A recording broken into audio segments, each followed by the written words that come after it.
what we're gonna have over here is a strong acid, strong base titration, right? What we have on the Erlenmeyer flask is hydrochloric acid, which is a strong acid. What happens when you put hydrochloric acid in water? It dissociates 100%, right? So you're gonna have a whole bunch of H pluses falling into the water that is already existing in there. And every time it falls into the water, every single one of those H's is literally gonna attach to the lone pair that is, you know how water has two lone pairs? It's gonna attach to one of them. And it's not making H pluses, that's just simplification. It's making H trio pluses. So when we measure the pH, of a substance, we are not measuring how many H pluses are there. They call pH because that's what's supposed to be, but no, in reality it should be pH 3O because you're measuring how many you have and you're measuring the concentration.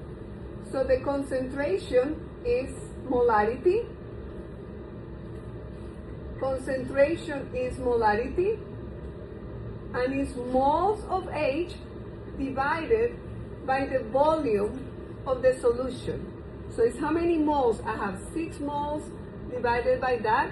So if I have a pH, if the concentration of the hydrogen ions, and I'm going to write it right over here, is going to be equal to 0.1 molar. So that's the molarity, is the concentration. That's how we measure molarity in chemistry. So if the concentration is 0.1 molar, that tells me that I have a whole bunch or not that many hydrogen ions in solution. Not that much. Not that much, but usually they could be a lot less. When we're talking concentration, some of them are less. For example, what is the concentration of hydrogen ions in this water? And we are at about 25 degrees C. What is the concentration? How many H3O pluses I have right now, right here at 25 degrees C, Josh? Or in your water? Or in the water that you're about to drink? How many H3O pluses are in there? What is the concentration? Yes? 1 times 10 to the negative 7. 1 times 10 to the negative 7, way less than this, right? Obviously, because this is, we just put a strong acid in there. So, what will be the pH? And you need to know, what will be the pH of this? What does P mean? Our P is negative log. Negative log. So it's the negative log of the hydronium concentration, right? And we use that number because it's so much easier. Instead of putting 0.1 or 0.0000001, right? We can say that the pH of this is what? This is equal to 1 times 10 to the negative 1. And if we were doing concentrations, the numbers will be normally like that. 1 times 10 to the negative 8, 1 times 10 to the negative 7, 1 times 10 to the, all these numbers who are cumbersome and hard to grasp. So some smart person says, hey, we're just gonna use a logarithmic scale, and instead of saying 1 times 10 to the negative 1, the negative log of that is what? 1. 1. So the higher the concentration, the lower the pH. That's the only thing, right? So the pH of 1 is what we will have here. That's the concentration that we have right now. It's based on the concentration of hydrogen ions. So let's continue talking about this analyte. It is called the analyte. So you have an Erlenmeyer flask. This is the analyte because this is what I don't know. I don't know the concentration. I'm showing you 6 and you have 6, but in reality we don't know what the concentration is. So we use a titration in order to figure out what it is, and I'll show you in a minute how.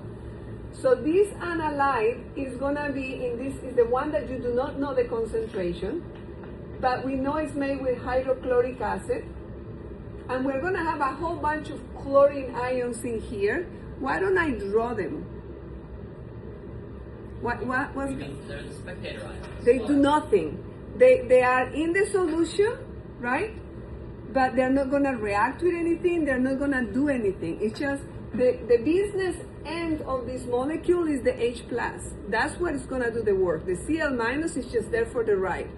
You're just going to put it there, and at the end of the reaction, you're just going to have it there, right? Now, that is my acid. My base, in this case, because this is a neutralization reaction, my base is put in a burette.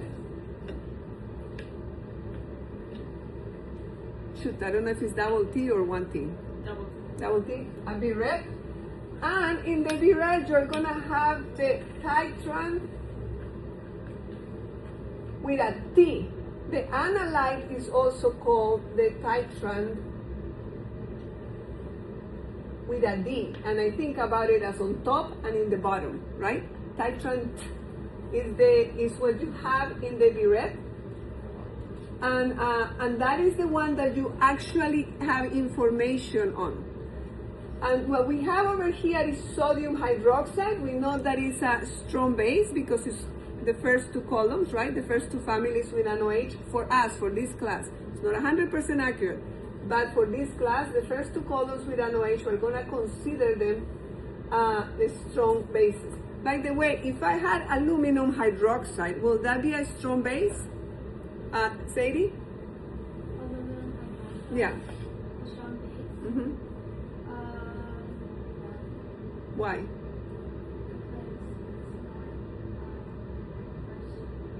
Right? It's not in the first two columns. So yeah, it may have a hydroxide, but no, we do not consider it or copper hydroxide. No, still not a strong base.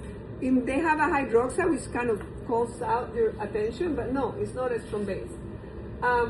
Anybody knows the weak base that I want everybody in this class to know? Like we know vinegar is a weak, which one? Ammonia, which is NH3, right? That's used in Windex, not all the time, but it used to be in all Windex. So now, what is going on with this titration? I have my strong acid that I don't know the concentration of, and I have my strong base. For the strong base, I do know the molarity. The molarity, let's say 0.1 molar, right? And I need to go get the burette because I took it back.